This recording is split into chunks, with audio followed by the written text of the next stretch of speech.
That morning, steam from the shower still clung to the mirror when the phone rang with short, sharp tones.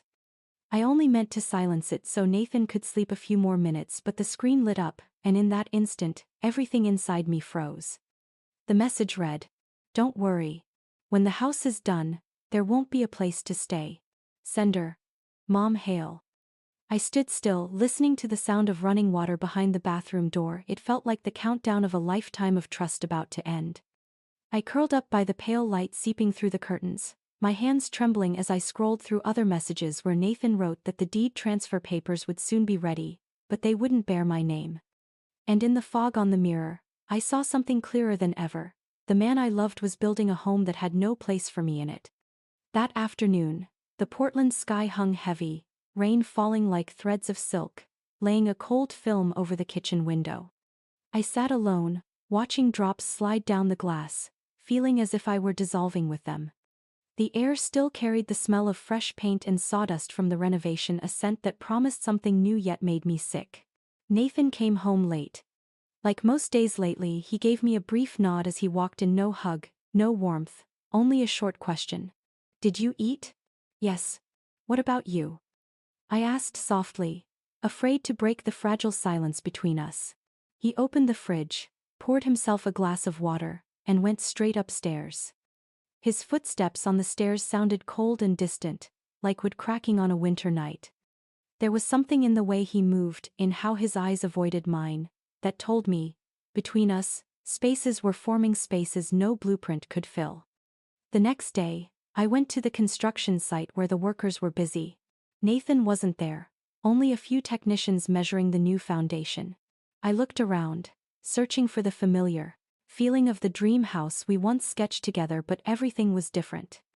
Walls had been torn down, the kitchen shrunk, and the living room where I had wanted to place my mother's old piano was now labeled a light gallery, as one of the architects said. "Mr. Hale asked for changes to add more depth," the young man told me casually. "He said the kitchen's secondary since the owner doesn't cook much." I froze. The owner? He said it so naturally, as if it had always been that way. I forced a smile, thanked him, and stepped into the backyard. The cold bit into my skin, and I knew I had heard a piece of the truth I didn't want to face. That night, Nathan came home even later. When he opened the door, I asked directly, "I heard they made the kitchen smaller." "Yeah, I changed it for the new design. But that was my suggestion. Gwen, I'm the architect. You're the investor. We each have our roles," he said without looking up, his tone calm, professional, detached. I heard something inside me crack, a sound no one but me could feel. After that, I stayed quiet. But in that silence, I started noticing more. At night, while he worked in his office, I heard the rapid clicking of keys and his low voice on the phone. Once, I caught him saying, "She doesn't suspect anything. The new contract will be ready before the roof's finished." I couldn't hear the rest because the rain outside drowned his voice, but it was enough to keep me awake all night. The next morning, I made coffee for him as usual. When I handed him the cup, he smiled faintly, the same smile I had once loved, but his eyes didn't shine the same way. They slid past me, unfocused. "Nathan, don't you think we're going too far?" I asked, trying to find some honesty left between us. "Too far? What are you talking about?" "About us. About the house. About everything. You're not telling me anymore." He set the cup down on the table. The small clink echoed through the empty kitchen. "Gwen, you imagine too much. I'm trying to build the best life for us. For us, or for you." I blurted out. He looked at me, his eyes so unfamiliar I barely recognized the man before me. "Don't start this," he said, and walked away. That afternoon, while cleaning the table, I found a folded blueprint wedged beneath some paperwork. A dried coffee stain marked one corner. I unfolded it and read the words printed in italics at the bottom. "Hale Residence, single owner." Those last two words twisted my stomach. I took the plans to Nathan's temporary office. "Where did you find this?" "On the kitchen table. You shouldn't go through my things. You shouldn't hide this from me." "What does single owner mean?" He crossed his arms, leaning back in his chair, his tone slow, pretending to be weary. "It's a technical label, Gwen. You wouldn't understand. You think I'm that stupid?" He chuckled softly without looking at me. You've been reading too much. I left the office, stepping into the street as rain pounded the awning above. Cold droplets rolled down my neck, but they were nothing compared to the chill in my chest. Portland felt damper than usual that day. Every street I walked down seemed swallowed by fog, and I realized I was lost inside my own life. When I got home, the living room was cluttered with materials and sketches. The pencil lines outlining the future space still marked the walls, but in every straight line, I could see the growing boundary between me and him. On the table, Nathan's tablet was still on. The screen showed an email from a law firm. Property deed review, final draft attached. I stared at those words like they were an open wound. That night, I sat by the window, listening to the rain strike the glass. One question kept echoing inside me. How can someone sleep peacefully while building a house on another person's trust? I thought of my father, my mother. Of all the years I believed love could be the strongest foundation of all. But now, I was standing in a house built on deceit.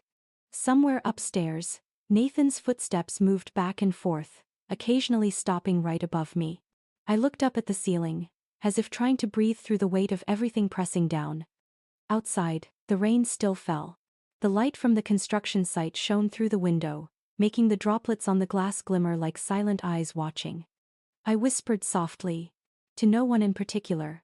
If you think I don't understand, then you've forgotten that I'm the one who gave up everything to build these walls. But deep down I knew. The real walls being built weren't made of brick, they were made of the coldness of the man who once said he loved me. And when the light upstairs went out, the whole house sank into a suffocating silence. I understood then some cracks don't make a sound, but they're enough to change forever everything that used to be called us. I don't know what made me pick up the keys that night, fear, curiosity, or simply a woman's intuition that senses when love starts to fade. Nathan was fast asleep, breathing evenly, his phone face down on the nightstand as usual. The pale blue light from the window was enough to reveal the small keychain hanging beside the closet frame. I moved quietly, every creak of the wooden floor echoing like slow motion in my mind. The door to his office was locked, as always. I slid the key in and turned it. The faint click was barely audible. Inside, the air was cold and still, smelling of metal and old paint. The computer screen glowed dimly. Rolled-up blueprints lay neatly on the large desk. I turned on the lamp, the warm light spilling across thick sheets of paper with lines drawn too precisely, too harshly. I unrolled one. The drawing didn't match any design I'd seen in our house plans. In the bottom right corner, the label read, Hale Senior Home Project. I paused for several seconds, trying to grasp its meaning. My eyes followed the dense technical notes until they stopped at a line that read, Transfer of title upon completion. Beneficiary, Margaret Hale. My fingers went numb. Margaret Hale, my mother-in-law. I froze, my heart pounding so hard I could hear it. Transfer of title, the ownership transfer. Beneficiary, the recipient. This house wasn't ours. It was a project built for the woman who smiled sweetly at me with eyes as cold as glass. I set the blueprint down and took a step back, but something on the wooden shelf made me stop. Between the other design sheets sat a small black box, its lid marked with a strange symbol. It looked like the logo of a security company. I opened it. Inside was a round device, no bigger than a coin, with a faint glowing rim. It took me a few seconds to realize it was a hidden camera. I turned around, scanning the room. On the wall were a few new screw marks, tiny, barely noticeable unless you looked closely. A chill ran through me. He had installed cameras in the very house where I lived, where I slept, where I trusted him. I held the camera in my hand, my heart pounding, a mix of fear and humiliation tearing away the last layer of safety I thought I had. Footsteps echoed in the hallway, and I flinched. Quickly, I turned off the lamp and put everything back in its place. As the door clicked shut, the sound of running water came from the bathroom. Nathan wasn't fully awake getting a drink. I stood behind the door, holding my breath, waiting for him to go back to bed. After a few minutes, the mattress creaked, and everything went still again. I quietly returned to our room, placed the key back exactly where it was, and sat down, on the edge of the bed. In the dim light, his face looked peaceful, cruelly peaceful. How could someone sleep so calmly beside the person they were deceiving? I didn't sleep that night. My mind spun through every image: my mother-in-law, the blueprint, the words transfer of title, the tiny coin-sized camera. Maybe this whole house wasn't built with my money, it was built with my trust, the most expensive material of all. The next morning Nathan woke earlier than usual. He made coffee, brought it to me like always, his smile still gentle but hollow. "I have to be at the site early. There's a structural inspection," he said, setting the cup on the table. "Really?" I answered softly. He paused for a moment, his eyes studying me, then leaned down to kiss my forehead. I forced myself not to move, my hands clenched in my lap. The scent of coffee mixed with fresh wood made my throat tighten. When the door closed behind him, I got up immediately. I walked through the house, checking every corner, every screw, every strange glint on the ceiling. In the living room, near the bookshelf, I spotted a pea-sized hole beside a vase. The reflection of light confirmed it: another camera. I grabbed a chair, climbed up, and gently pried off the wooden frame. Just as I suspected another hidden device, wires ran along the wall and disappeared into the outlet. I held it up, staring into the black lens. It felt like an eye that could breathe. Room by room, I found and removed 2 more. My fear was still there, but something else began to rise inside me, not anger, but resolve. If Nathan thought I only knew how to trust, he had never seen me after I stopped. At noon I called an old friend, Evelyn, who worked in security technology. I lied, saying I needed a burglary prevention check for our renovation.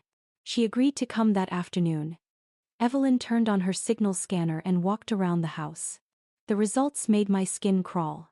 7 active transmitters tracking my every move for who knows how long. Evelyn looked genuinely alarmed. "Gwen, who installed this?" I pressed my lips together and whispered, "The man I thought was my husband." Evelyn removed all the devices and sealed them in a bag. She urged me to call the police, but I shook my head.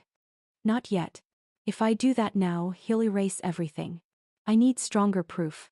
Evelyn hesitated, then handed me a small USB drive. "This is an automatic backup from when the cameras were active. It stores temporary data. You might still find some clips if they haven't been overwritten." I took it, thanked her, my hands trembling but my eyes clearer than ever. After Evelyn left, I sat alone at my laptop and plugged in the USB. Dozens of short video files appeared, each only a few minutes long. I opened one at random. On screen, I saw myself setting the table, smiling, folding a blanket. But what froze me was the far corner of the frame. Nathan, watching me through the doorway silently. His eyes weren't tender. They were cold, focused, like he was observing a project that needed fine-tuning, not a wife. Outside, the rain started again, blending with the sound of my heartbeat.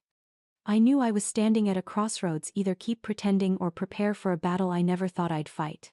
The bedroom door was half closed, his scent still lingered on the pillow. I stood in the doorway for a long time, then whispered just loud enough for myself to hear, "Nathan, if you think I don't know, then you've never understood how deeply the woman who loved you once did." When the clock struck midnight, I sat in front of the computer, replaying the videos over and over. In one of the last files, Nathan appeared, talking on the phone. His voice was low, almost a whisper. "Don't worry, Mom. Everything's going according to plan. She doesn't suspect a thing." No tears. No trembling. The truth was brighter than the glow of the screen. The man I once trusted had turned our home into a trap. And I finally realized I was the last prey still inside. I don't remember how I walked out of that house. Maybe it was instinct. When someone's pushed out of the place they once called home, they don't run, they walk, afraid that even their footsteps might shatter what's left of their faith. The Portland night was cold and damp, carrying the smell of wet wood and metal from the unfinished site. I walked down the empty street, clutching a small bag, the USB inside. When I copied it, my hands had shaken so badly I almost dropped the mouse. I didn't know what it contained, only that it was the one thing I was never allowed to touch in the perfect life Nathan built for me. The streetlights reflected on my face, flickering like the desk lamp in his office where he once said, his voice soft as breath but heavier than a blow, "You should be grateful to live inside an art project. Not everyone gets to be part of one." art project. Meaning I was an object in his composition, a piece whose theme, layout, and lighting were all chosen by him. I took a cab to my father's house, more than 10 miles away. He opened the door when I knocked, his face still groggy from sleep. Seeing me, hair tangled, shoulders wet from rain, he asked nothing except one quiet question. What did he do to you? I didn't answer. I held him tightly, afraid that if I let go I'd disappear. In the old kitchen, the smell of coffee and cinnamon was like when I was little. I sat down, my cold hands wrapped around the warm ceramic mug. My father's silence wasn't filled with questions, it was a roof for someone collapsing beneath the storm.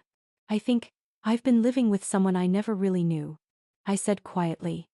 He nodded slowly, his eyes drifting to the window. Sometimes you need a storm to see whether a house is real or just a frame. When he went upstairs, I opened my laptop and plugged in the USB. The screen lit up, reflecting my hollow face in a cold blue glow. 3 folders appeared: blueprints, contracts, and private. I hesitated, then opened the last one. Inside were dozens of audio files, each labeled by date. I chose the most recent. The first voice I heard was Nathan's, clear, confident, without a trace of doubt. Mom, the title transfer is complete. Once the audit's done, she'll be off the papers. Then came Margaret's voice, smooth and detached, as if none of it involved a living person. Good. When it's finished, have her move out. Someone like that never belonged in the Hale family. Everything I heard that night was no longer suspicion, it was evidence. I turned on a small lamp, grabbed pen and paper, and started writing. Date, time, file name, contents. Everything needed order. By morning, when my father came downstairs, he found me still at the table, dark circles under my eyes. He poured more coffee into my cup. You need to talk to someone you trust, he said. Someone who knows the law. I nodded. That nod was the only thing I could manage without breaking down. By noon, I called Rachel Moore, a lawyer I'd worked with on a past project. She answered after the second ring, her voice steady, calm as I remembered. Gwen. You sound off. I need to see you. It's not work. It's personal. Okay. 3 p.m. Today, same office. I arrived on time. Rachel met me in a small conference room where the light through frosted glass painted everything in weary gold. She listened to everything without interruption. When I placed the USB on the table, her tone changed, firm and serious. If this is real, Gwen, you're holding proof of property fraud. But we need to be careful. He's an architect, he'll know how to cover his tracks. I clasped my hands tightly. I don't want the money. I want him to know I'm not his puppet anymore. Rachel looked at me, her eyes a mix of compassion and resolve. You want justice? Then we'll do it the right way. Keep the original in a safe place. I'll make a copy for analysis. And don't contact him, not even a text. But as I stepped out of her office, my phone buzzed in my pocket. The screen lit up with a familiar name, Nathan. I stared at it until the ringing stopped. That evening, I drove along the river. Portland was aglow, its lights rippling on the murky water, beautiful and sad, like the early days when Nathan and I used to walk hand in hand. Now, every reflection looked like a drowned memory. When I pulled up to my father's house, a strange car was parked by the gate. My heart froze. A slender woman stepped out, wearing a long coat and a hat that shaded most of her face. But when she spoke, I knew the voice instantly. It was Margaret Hale. Gwen, she said softly, coldly. We need to talk. The cold night air of Portland wasn't as chilling as what was rising inside my chest. I don't think we have anything left to discuss, Mrs. Hale. She stepped closer, smiling the same smile I once mistook for kindness. My dear, don't make this worse. That house was never yours. It belongs to this family, to the Hales. Nathan only did what had to be done. You mean deceiving me? I asked, my voice hoarse. I mean correcting a mistake. He married the wrong woman. Each word fell from her lips like scissors cutting through the last threads of trust. I clenched my fists. I married a man, not a bloodline. And I'm not afraid to lose a house built on lies. Margaret raised an eyebrow, a flicker of irritation flashing in her eyes. Be careful, Gwen. People who know too much rarely end well. She turned away, leaving behind a faint trace of perfume and a slow, creeping fear spreading in my chest. I watched her car disappear into the dark, then went back inside. But when I got to my room, I knew I wouldn't sleep. I turned on my computer and replayed the recordings. In one of the older files, I heard Nathan's voice so soft I had to press my ear to the speaker to catch it. She's starting to ask questions. Maybe it's time to move the cameras. I shut the laptop, my hands trembling. Outside, the wind whistled through the trees, carrying thin threads of drizzle. I pulled back the curtain and looked down at the silent street.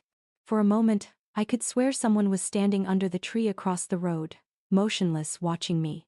I stepped back, heart pounding. The figure didn't move, but a thin line of cigarette smoke rose, glowing faintly at the tip. I recognized that stance. Nathan never smoked unless he was anxious. I turned off the light, letting the room sink into darkness. In the thick night, I could hear my own breath fast, shallow. He was watching, and I knew this was no longer about love. It had become a dangerous game, and I had to move first. I went back to my father's house that night, as Portland lay quiet under the dim glow of streetlights on wet pavement. The road leading to his old neighborhood was the same bare maple trees, cracked cement steps I used to complain about.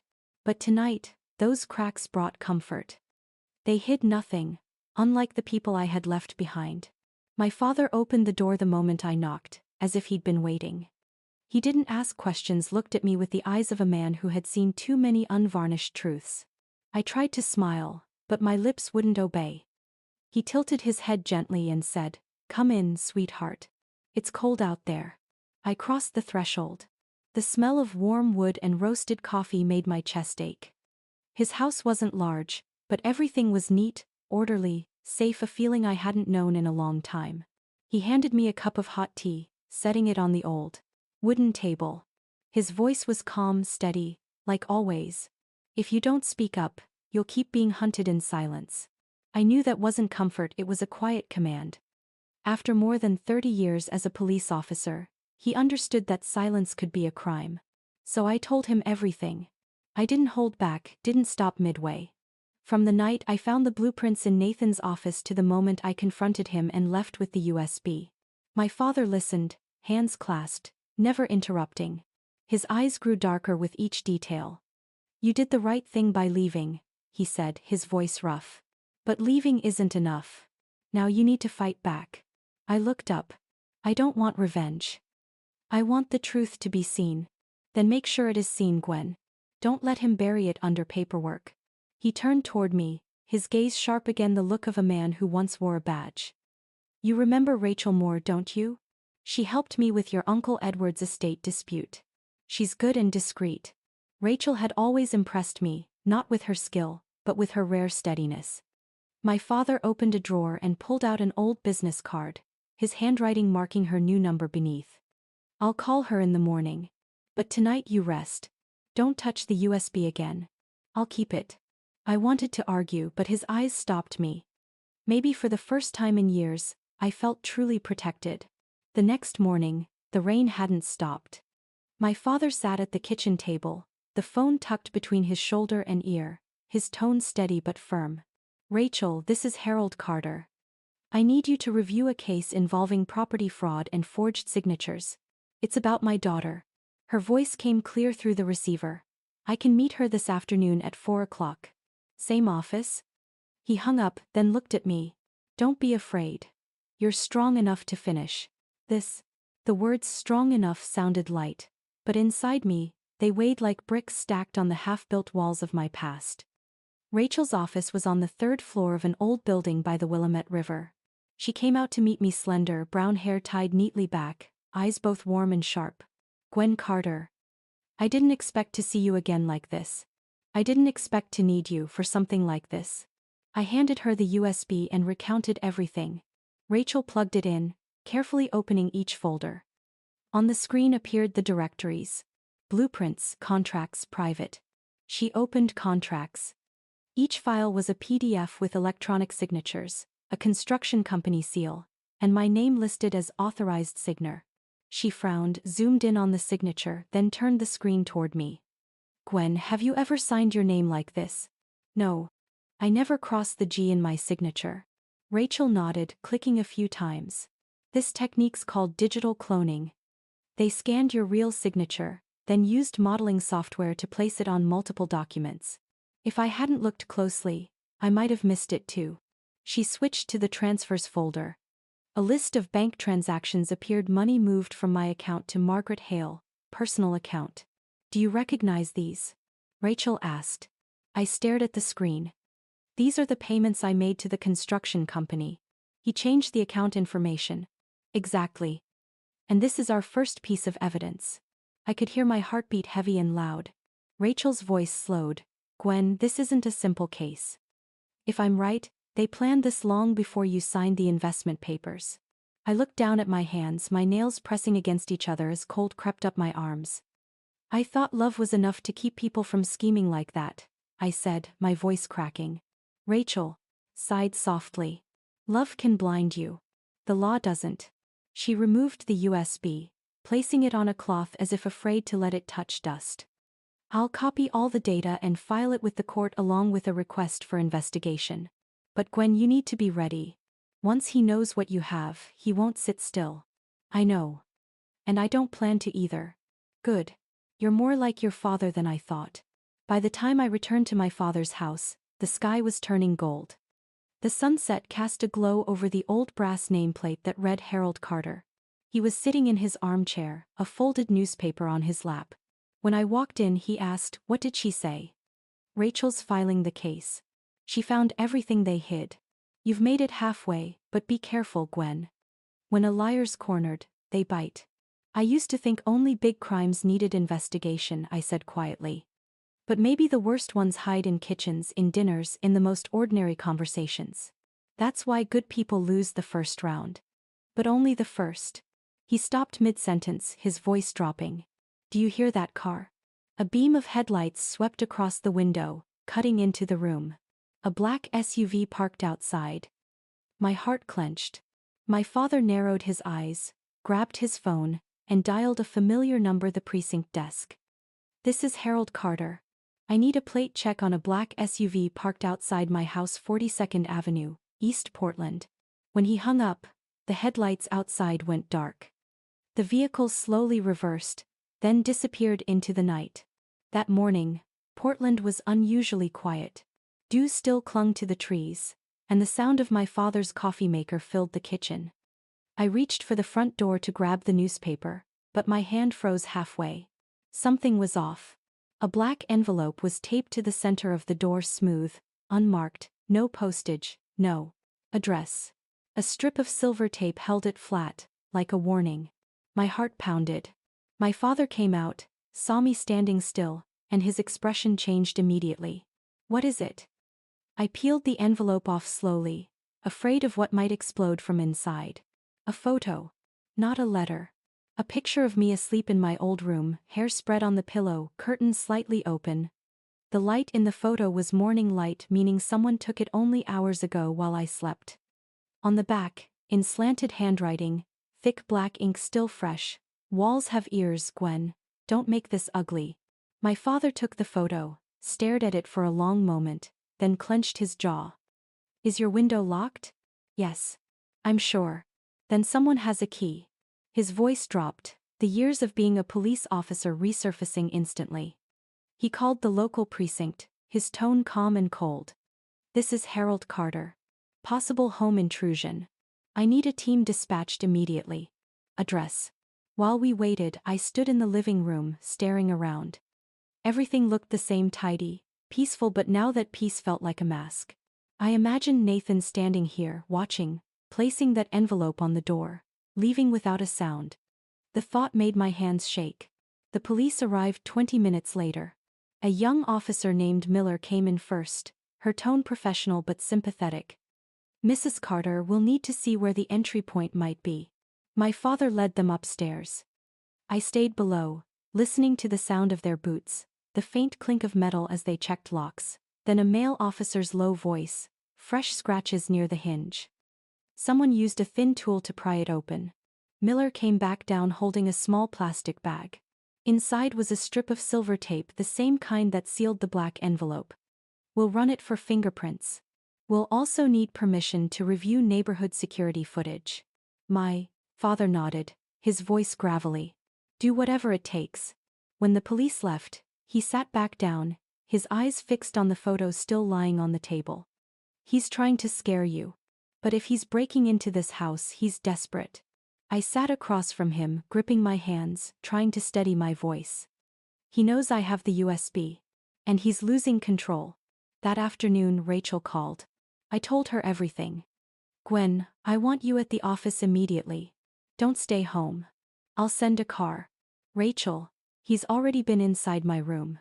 You really think I should leave? I think you should let the police guard the house and let me guard you. I hung up and grabbed my coat. My father objected instantly. You're not going alone. I'm coming with you. I looked at him. I knew if I refused, he'd follow anyway. Rachel met us in the basement garage and led us upstairs to her office. She shut the door, pulled the blinds, then pointed to her computer screen. I have news.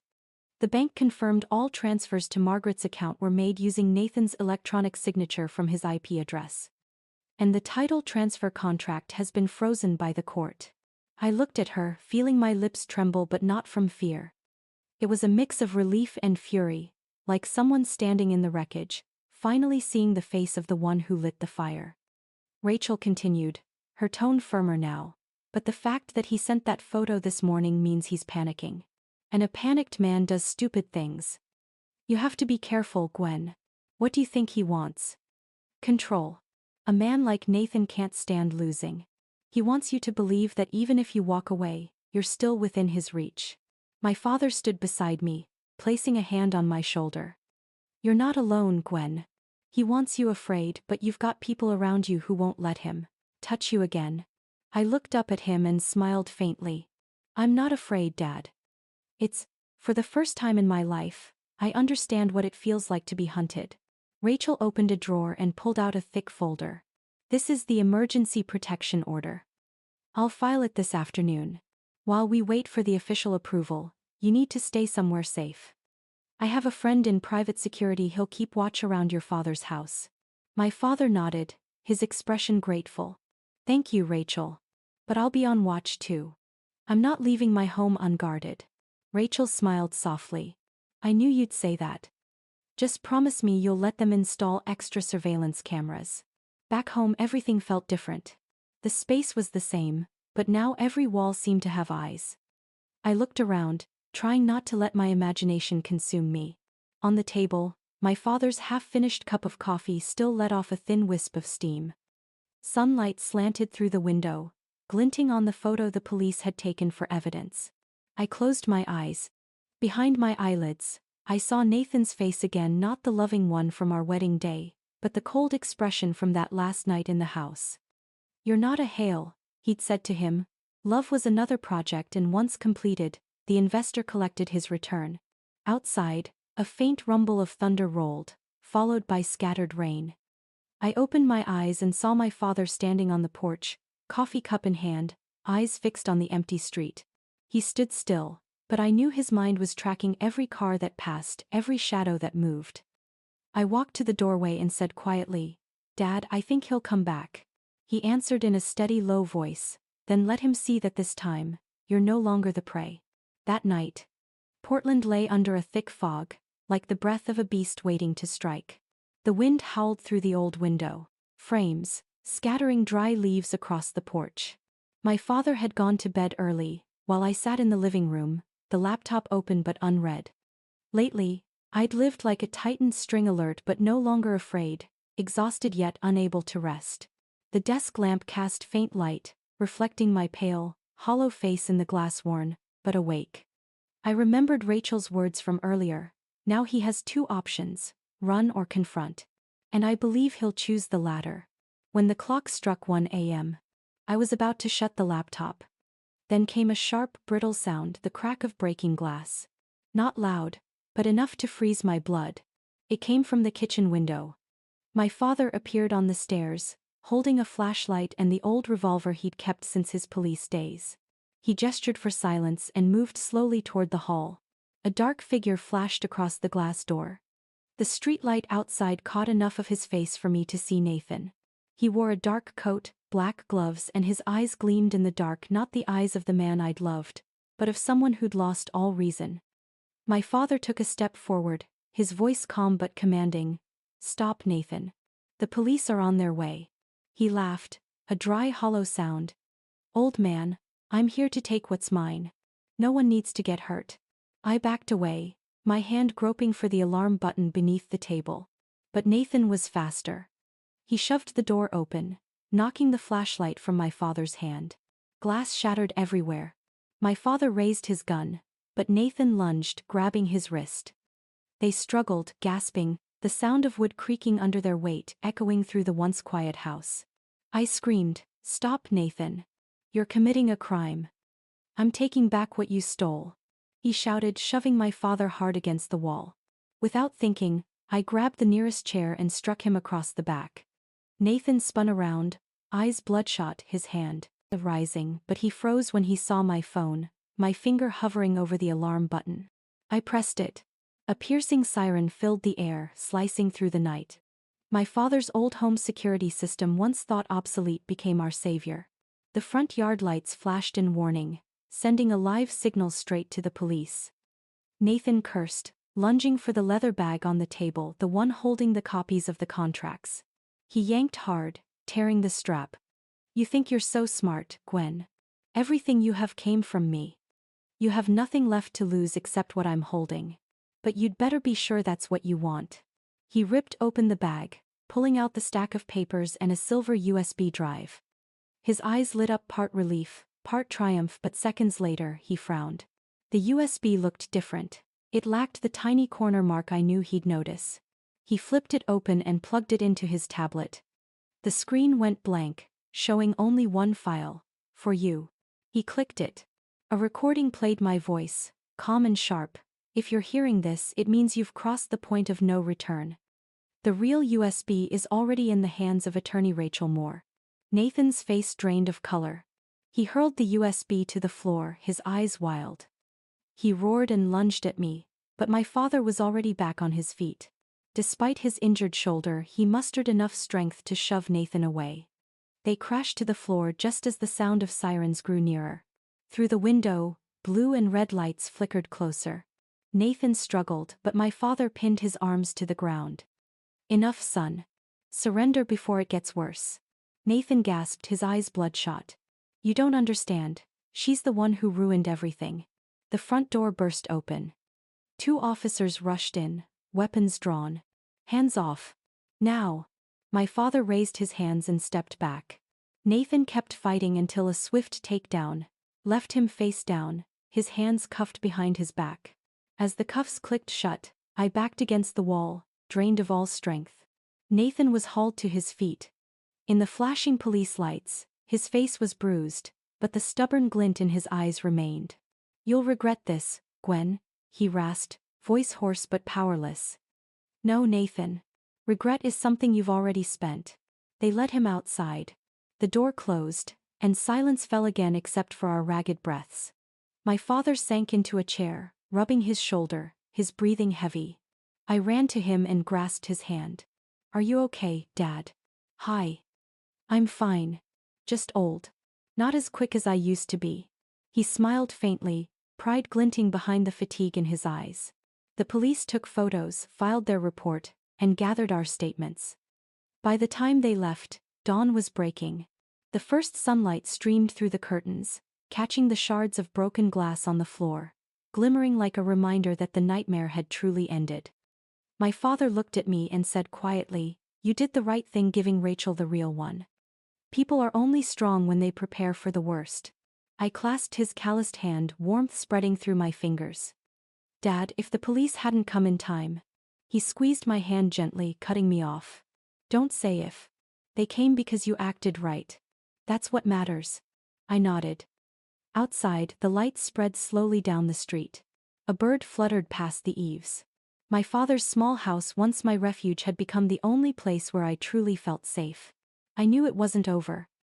The trial still lay ahead, and Margaret Hale, the woman behind it all, was still out there, watching, plotting. But tonight, in this room scarred by a battle, I was no longer the frightened woman who'd run from her own home. On the morning of the trial, Portland had a pale, hesitant light, as if even the sun was afraid to rise and witness the truth. I sat in the back seat of my father's car, hands clasped tight until he gently patted them like when I was a child. Ahead, the Multnomah County Courthouse loomed, its gray stone steps tall, cold, and imposing. I didn't know what awaited me inside, only that there was no turning back. Rachel met us at the gate. She was impeccably dressed, hair neatly pinned, a thick case file under her arm, her tone calm as ever.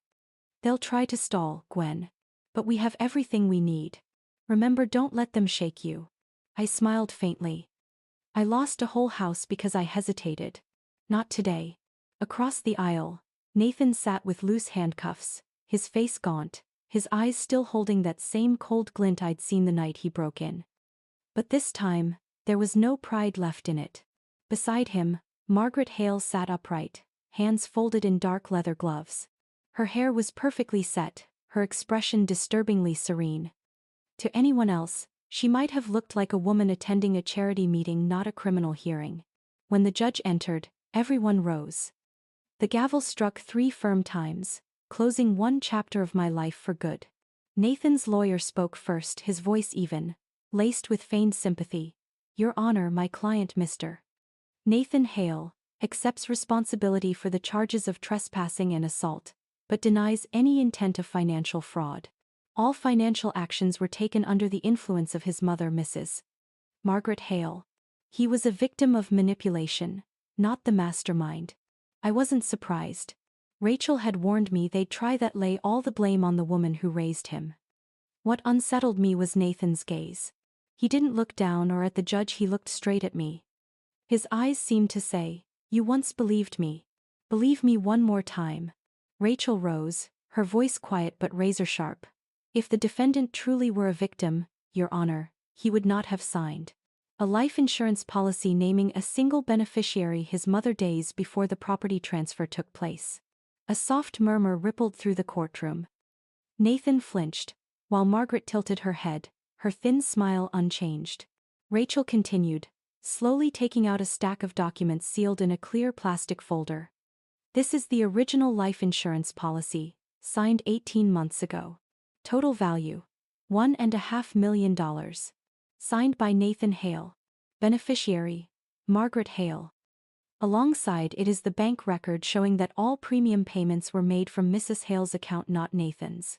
She paused, her voice steady but pressing forward.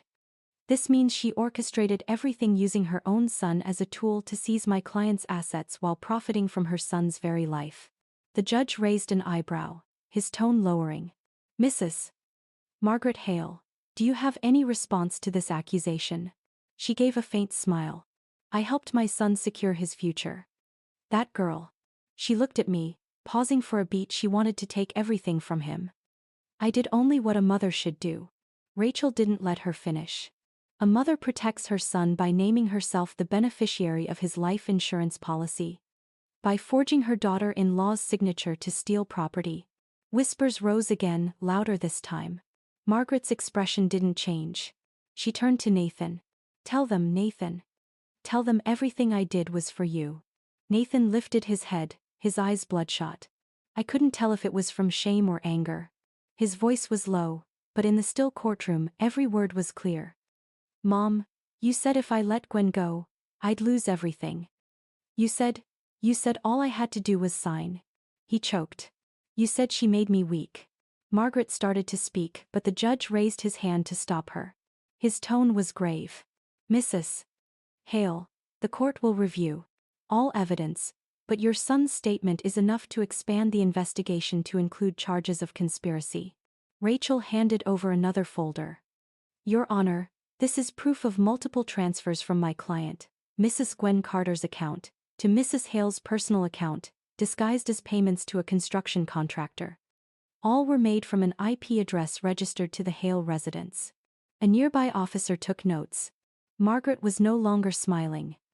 She sat upright, her gaze sharpening like a blade, staring straight at me across the aisle. When the judge announced a recess for the jury to deliberate, Margaret was escorted out by the officers. Nathan followed behind her, head bowed, wrists still cuffed. As they passed, I heard him whisper maybe to himself, "You don't understand, Gwen." I wanted to keep her close. I closed my eyes. Part of me wanted to believe he meant it. Another part knew he no longer understood what truth was. Rachel placed a hand on my shoulder. "They'll both be charged," she said softly. "She'll likely face financial fraud and forgery. Nathan assault, breaking and entering, and fraud. I don't want them in prison because of me, Rachel." She shook her head. "They'll be there because of themselves. You're standing here today to reclaim the justice that was always yours." Outside, rain began to fall, thin drops tapping against the courthouse glass. I looked out and saw 2 police cars pulling away. In the back seat of one sat Margaret, her posture straight, her face turned to the window, cold, composed, still calculating. The judge returned, his voice firm and clear. "After reviewing all evidence and testimony, the court orders the temporary detention of Mrs. Margaret Hale for investigation on charges of property fraud and falsifying legal documents.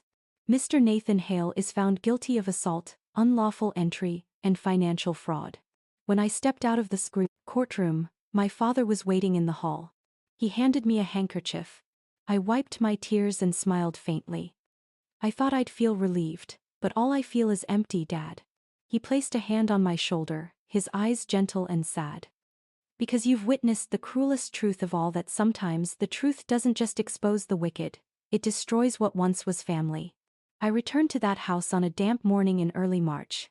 Portland was still cloaked in mist. The road leading to the property had changed, a few maples cut down, a new coffee shop on the corner, but the Hale residence still stood there, silent and cold, as if it had long forgotten human touch. The windows were hollow, the wood frames faded, and the front yard still bore traces of the mint green paint I had once fought to choose the only thing I ever won in a battle with Nathan. The foreman took the keys from my hand and asked politely, "Ma'am, do you want us to remove the whole kitchen area or the right side wall?" I looked toward the kitchen where I had poured so much of myself. "The entire wall. I want that section of brick back." They began their work. The sound of hammers and chisels striking brick echoed through the empty house, like a heartbeat breaking apart. I tried not to let memories flood in the mornings when Nathan cooked our first breakfasts there, the nights when I tallied renovation costs under the warm yellow light. Now it was only dust, the sound of falling brick, and the damp scent of time. A young worker, his face smeared with plaster dust, suddenly stopped and called out, "Mrs. Carter, excuse me, there's something strange here." I stepped closer. In the hollow behind an old section of brick was a small object wrapped in plastic and sealed with tape. When the light hit it, I saw a yellowed envelope, the handwriting shaky but still clear in black ink. "For Gwen Carter, open only if you're queer." Alone. My heart stopped. I looked around. None of the workers knew what it was, they were curious. "Thank you. I'll handle the rest myself. I'll lock up once I'm done." The foreman shrugged. They packed up their tools, and soon the truck rumbled away behind the rusted gate. The house fell silent again. I opened it, my hands trembling slightly. Inside was a folded sheet of paper, written in a slanted, careful hand, as if the writer were speaking directly to me. "If you're reading this, it means my greatest fear has come true. Nathan has become a man controlled by his mother's greed. I don't blame you, Gwen. You were never the cause. You were the only one who could have led him toward what was right, if he ever wanted to choose it. Protect yourself. This house was never cursed, only the bloodline was." Below, the ink grew fainter, as though written in pain. I tried to amend the will, to cut Margaret out of the inheritance, but she found out. She forged my death certificate, preventing the new will from ever being validated. "If anyone finds this letter, take it to my old lawyer Edward Lang. He knows the truth. Everything, Nathan's change, Margaret's scheming eyes, the documents I'd once seen, it all began here, with a crack in a bloodline I had never belonged to, yet had been swallowed by." I walked around the kitchen, my eyes resting on where the sink used to be. I remembered arguing with Nathan there. He didn't want the window facing west. "The sunlight will make the wall fade faster," he'd said. But now I knew he was afraid the light would reveal what he wanted to hide. The smell of fresh plaster mingled with rotted wood, the scent of long-buried secrets. I opened the window wide, letting the wind rush in. As dusk fell, I called Rachel, my voice still unsteady. Rachel. I found something in the wall. A letter. It's from Nathan's father. There was a brief silence on the line. From Richard Hale? He's been dead nearly 10 years. Yes. And in it, he writes about Margaret forging his death certificate. Rachel's tone sharpened instantly. Gwen, keep that letter safe. It's stronger evidence than any financial record. It could reopen the entire Hale case. The last light of day stretched across the wooden counter, splitting the room into light and shadow. I looked toward the darker half, where the wall had been torn open, and it felt like staring into the heart of the house, the place where it had hidden its rot all those years. I thought of Nathan in the courtroom, the look on his face when Rachel presented the insurance evidence, a flicker of genuine shock. Maybe he hadn't known everything. Maybe he, too, was a victim of his mother. But that didn't change the outcome. He had chosen her side, and that choice had cost him everything. I turned the letter over and found a small final line, scrawled hastily as if added at the last moment. If you still have a chance, don't seek revenge. And those words echoed in my mind like a bridge between past and present, the voice of a dead man still strong enough to stop my hands from shaking. That night, I sealed the letter inside a new envelope, pressed it shut with red wax, and placed it in my bag. Before leaving, I turned for one last look. The hallway light cast shadows on the bare brick wall, and I could almost feel it watching me like a silent witness. My father waited in the car. When I opened the door, he looked at me, relief and confusion flickering in his eyes. What did you find in there? I answered softly, a confession, and a warning. He didn't ask more. The car rolled away slowly down the old street where every lie had begun. On the first morning of June, the sky opened into a clear, glass-like blue. I stopped in front of the red brick building on the corner of Jefferson Street, where a new sign had been hung that morning. Second foundation. Women build their own. The letters, etched in steel, caught the sunlight and my reflection. The face looking back at me was nothing like the woman who once trembled while signing away her home. My hair was shorter, my gaze no longer downcast. The glass doors opened, and the scent of fresh paint mixed with pine wood filled the air, calming me. Inside, the space was bright and warm, with design sketches covering the walls, all for homes built by and for independent women, those who wanted to define safety for themselves. I called it Second Foundation not because it was my new beginning, but because it represented rebuilding oneself after everything had fallen apart. Rachel came to the opening, carrying a bouquet of white tulips. I thought these suited you, she said, setting them on the desk. Quiet, but resilient and always reaching upward. I smiled, softly but sincerely. Without you, I'd still be sitting in some old room, afraid to turn on the light. Rachel shrugged, her eyes sharp as ever. And without you, I'd have forgotten that the law isn't for punishment, it's for protection. We both laughed, a sound I hadn't made in months. That afternoon, I arranged my workspace. On the desk sat a small framed photo, me and my father standing in front of the old house, taken right after the trial. That day he told me, don't rebuild what they once trapped you in. Build something that belongs to you. Next to me was the note with the paint color I'd chosen for my new apartment. Steel blue, the color Nathan used to hate, saying it was cold and distant. I'd painted the entire living room in that very shade. Now, every time the afternoon light hit the walls, the paint shimmered like water, strong, impossible to cover. I opened my laptop, intending to delete the old case files. Everything should have ended there. But inside the folder labeled Hale Documents, among dozens of familiar files, there was one I'd never seen before, H1. The small USB icon beside it made me freeze. I was certain all data from the original USB had been handed over to the court, with no copies left. I hesitated for a few seconds, then clicked it open. A faint static crackled, followed by Nathan's voice, low, hoarse, urgent. She found the deed but not the file. We can still control the narrative if we move fast.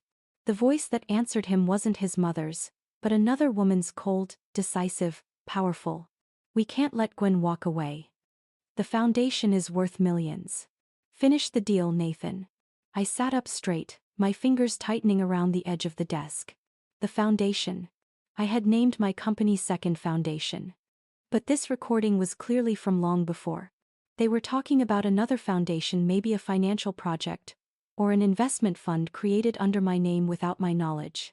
I rewound and listened again. At the end, Nathan spoke softly, as if afraid someone might overhear. She's starting to suspect. If she learns about the trust fund, then the audio cut off, leaving only the hiss of static. Trust fund. A trust fund. No one had ever mentioned it. Not even Rachel. I grabbed my notebook and wrote down every line. The more I wrote, the clearer it became there was something deeper than I'd ever realized. Maybe Margaret wasn't the only one pulling the strings. Maybe behind the Hale family, there was someone else, someone who understood law, finance, and me. Just then, my phone buzzed. A new message flashed on the screen from an unknown number. No name, no photo. Delete the file, Gwen. Some foundations aren't meant to stand. No one could have known I'd opened that file unless they were still watching. The apartment was silent, the clock ticking slowly, each second echoing. I walked to the window. The streetlight cast my face into two halves, light and shadow. I clenched the USB in my hand. If that message was right, then Second Foundation, the name I'd chosen to symbolize freedom, might once have been the code name of a money laundering fund set up under my identity. I turned back to the desk and opened the subfolder, searching through the old contracts. In the section titled Building Grants, I spotted a small handwritten note in the margin. SF allocation, 2019, registered under G. Carter. The initials SF, Second Foundation. I had never signed anything that year. I opened the drawer and took out an old wooden box, the one that once held the original USB, the evidence that brought Margaret and Nathan down.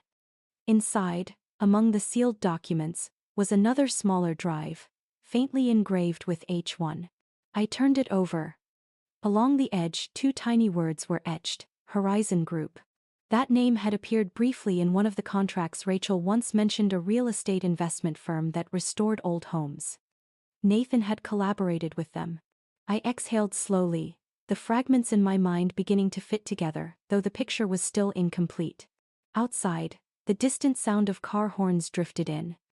I closed my eyes, realizing everything was circling back to one word: foundation, but this time, not of a house, rather of a scheme still alive beneath the surface. I didn't yet know what I would do with what I'd found. But the light streaming through the window was no longer the light of fear. It was the light of someone who had seen every crack and still chose to rebuild, knowing there were deeper layers yet to uncover. I closed the laptop. In the hush of night, that voice still echoed, not as a threat, but as the prelude to another secret waiting to be revealed.